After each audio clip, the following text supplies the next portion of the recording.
uma frase emblemática em relação a essa vantagem que o Flamengo tem, e o Calheiros falou aí, pode perder por 1 gol de diferença. Foi dada pelo Felipe Luiz logo depois do jogo do Maracanã na semana passada. Vamos lá, em Porto Alegre, jogar para ganhar, sem defender a vantagem. Essa é a estratégia, é o espírito dos jogadores do Flamengo para esse jogo da próxima quarta-feira, Internacional e Flamengo. A chance que o Flamengo tem, depois de muito tempo, desde a década de 80, que não chega a uma semifinal de Libertadores da América. A última vez foi em 1984, então é um jogo importantíssimo, histórico para o Flamengo. O Flamengo chega à liderança do Campeonato Brasileiro, está a um passo da semifinal. Como a gente acabou de ver aí com o Ricardo Laia, há muito tempo não chega. E pode conseguir uma coisa que é raríssima, pelo menos na era moderna do futebol brasileiro não acontece, que é um time ganhar o Campeonato Brasileiro e a Libertadores no mesmo ano. A gente vai lembrar, o Santos do Pelé conseguiu fazer isso, mas naquela época era a Taça Brasil. E depois, com o processo de unificação da CBF, passou a ter o peso de brasileiro. Mas o modelo do campeonato era diferente. A Taça Brasil era como a Copa do Brasil. Até o Santos, muitas vezes como campeão, entrava já nas semifinais. Ano que fez 4 jogos para ser campeão. Então era mais fácil você ganhar uma Taça Brasil e a Libertadores no mesmo ano. Mas o Flamengo, com esse elenco poderoso que tem, ele pode conseguir o que quase o Palmeiras conseguiu no ano passado. Palmeiras, muitas vezes com o time reserva, ganhou o Brasileiro. Estava usando o time titular para ganhar a Libertadores e parou na semifinal. E o Flamengo está com um pé e meio. Para mim, é quase impossível o Inter reverter a situação. Então, o Flamengo, você imagina a situação: líder do Brasileiro e virtual semifinalista da Libertadores. Só com 3 jogos, porque agora você tem final em jogo único. O Flamengo estaria a 3 jogos, imaginando ele já na semifinal, de ganhar a América. E ainda com o seu elenco poderoso para ganhar o Brasileiro. Então a situação para o Flamengo realmente é muito favorável. Vamos ver se os próximos jogos do Brasileiro tem confrontos diretos, tem jogo contra o Palmeiras, contra o Santos, mas a tendência é que ele possa terminar o primeiro turno na primeira posição. Aliás, contra o Santos, a última rodada do primeiro turno. Pode marcar aí uma decisão, entre aspas, do título simbólico do primeiro turno do Campeonato Brasileiro. Eduardo Savoia, mas eu acho que o mais importante nesse processo todo é que várias equipes que disputam competições simultâneas preservam seus jogadores. O Jorge Jesus está indo na contramão, né? Ontem ele não colocou força máxima, mas ele fez uma equipe mista e, olha, time forte para quem iniciou o jogo ontem no Castelão, Savoia. É verdade. Tá certo que ele tem um elenco robusto, né? Com qualidade no banco de reservas. Mas mesmo assim eu acho que ele tá muito certo. Eu sou contra esse negócio de poupar demais. O caso do Corinthians, vai jogar só na quinta-feira, poupou ontem? Não, dava para jogar tranquilamente. Eu acho que o Jesus tá sendo um diferencial. Eu acho que o Flamengo, ele tá começando a engrenar de verdade, né? Tá se transformando num time confiável. A defesa parece que está um pouco mais certinha e o ataque tem compensado, né? Do meio para frente é disparado o melhor elenco do Brasil. A diferença entre Palmeiras e Flamengo é a seguinte, que o Flamengo ele tem um ataque mais poderoso, né? E o Palmeiras tem uma defesa mais poderosa. Um propõe um jogo, o outro contra-ataca. Um é menos seguro, mais vulnerável, no caso do Flamengo, e o Palmeiras é um time mais seguro e menos perigoso ofensivamente, mas muito fatal. Não faz tantos gols, mas faz gols importantes e tem jogadores que decidem. É difícil você fazer a escolha. Não dá para esperar dia 1º, os dois vão se enfrentar. Aí vai ficar mais fácil a gente tirar uma conclusão. O Flamengo está na liderança do Campeonato Brasileiro. A liderança chegou após a vitória no Castelão contra o Ceará. O Flamengo está na liderança do Campeonato Brasileiro.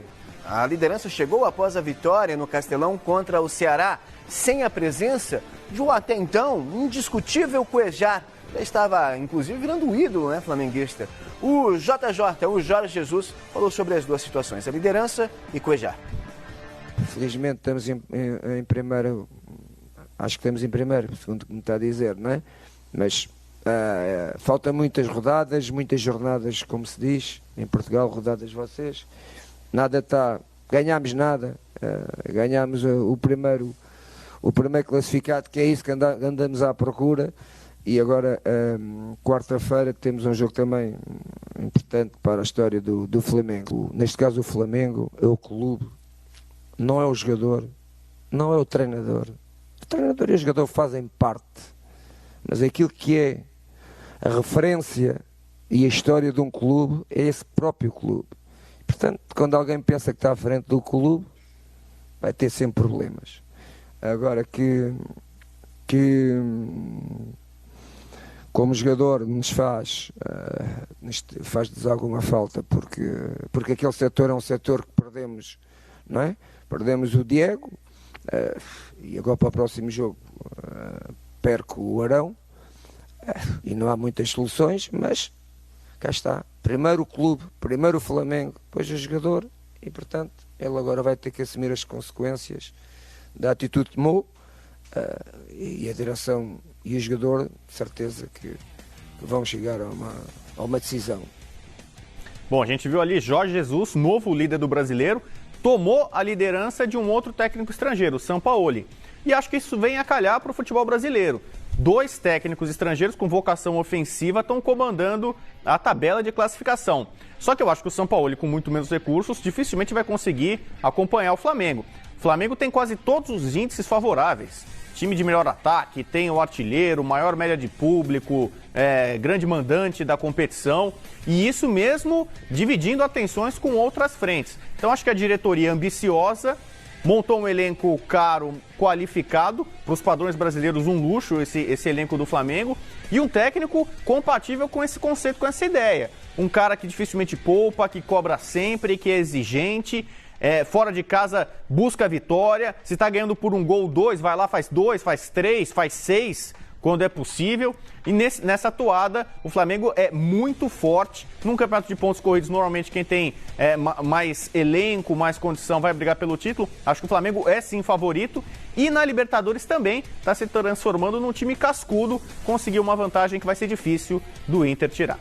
Ô, Savoy, estamos vendo imagens aí do Cuejá. E aí, Savoia, que momento, hein, para o jogador alegar problemas pessoais. Tem contrato até 2022, Savoia. E você lembra que aqui no Giro, eu disse que os amigos meus da Itália disseram que seria o último jogo dele, hein? E os caras estavam bem informados lá, melhor do que a gente aqui. E está se confirmando. Ele dizendo problemas particulares, eu não sei, pode até acontecer. Mas eu acho muita coincidência no momento em que ele tem uma proposta do Al Hilal, milionária, ele tem um problema particular, pede para não jogar. Eu acho que tá meio estranho, alguma coisa não cai bem aos meus ouvidos. Aos meus ouvidos e aos ouvidos de qualquer um, né? Especialmente o Jorge Jesus. Ele falou, ninguém é maior do que o clube. Para mim foi uma direta pro Cuejá. Agora, o Rodrigo Bueno, Cuejá, muito próximo de se transformar em ídolo, querido por 9 entre 10 flamenguistas, 10 entre 10 flamenguistas, vamos colocar dessa forma, incontestável. Que tiro fora, hein, para a carreira dele, de repente, numa altura dessa de Libertadores da América, ele não querer mais vestir a camisa do Flamengo? Manobal, eu acho que tem a ver com ego e com dinheiro. Porque, o que ele imaginou? Ele foi meio que ídolo da torcida numa época em que não tinham tantas estrelas assim, pelo menos ganhando tanto dinheiro.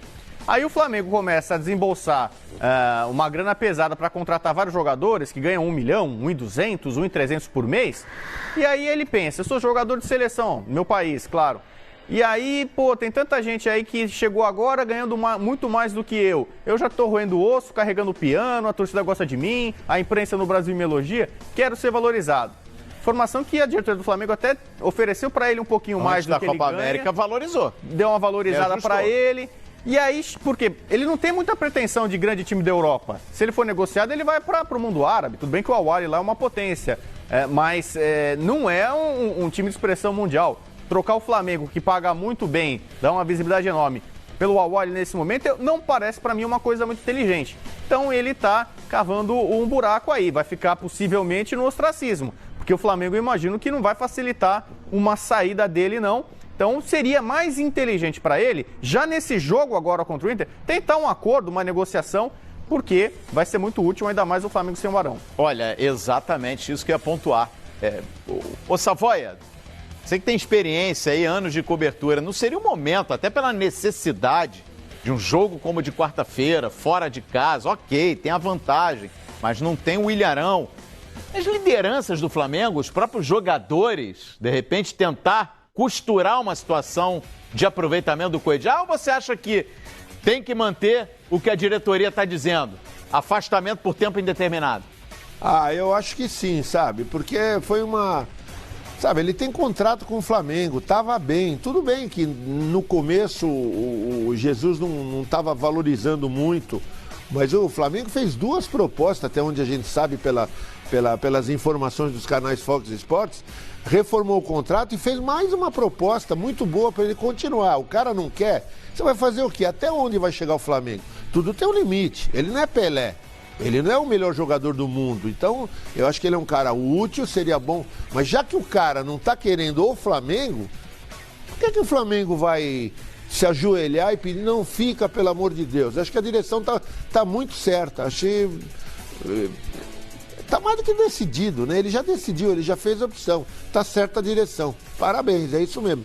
Talvez se eu fosse diretor, faria a mesma coisa, com certeza. Você, torcedor do Flamengo, na hashtag GiroFox, defina essa situação do Cuejá. A diretoria está correta? O jogador está correto? A sua opinião é importante pra gente. Olha, no Castelão, grande festa, né? Uma festa maravilhosa dos torcedores do Vozão, dos torcedores do Flamengo, que teve a bike, a bicicleta do Arrascaeta, o uruguaio voador, e teve aplausos da torcida adversária.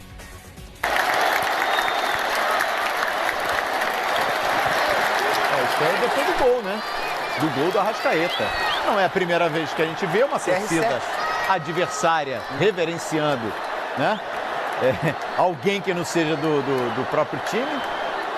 Isso já aconteceu com o Neymar, né? Foi aplaudido por torcedores do Cruzeiro. Exatamente. Isso já aconteceu. O Robinho na Libertadores, na Colômbia. E agora foi a vez do Arrascaeta, aplaudido aí pelos torcedores do Ceará em pleno Castelão, por conta dessa obra-prima que a gente mostra agora. Olha aí, ó, cruzamento do Rafinha. Que isso? Toma. Tem que aplaudir, Rodrigo Bueno. Olha, eu não sei quem vai ser o campeão brasileiro, como pergunta a nossa enquete hoje, mas eu já te digo, esse aí é o gol mais bonito. Até agora eu acho que é o mais bonito, e né? não vai ter outro.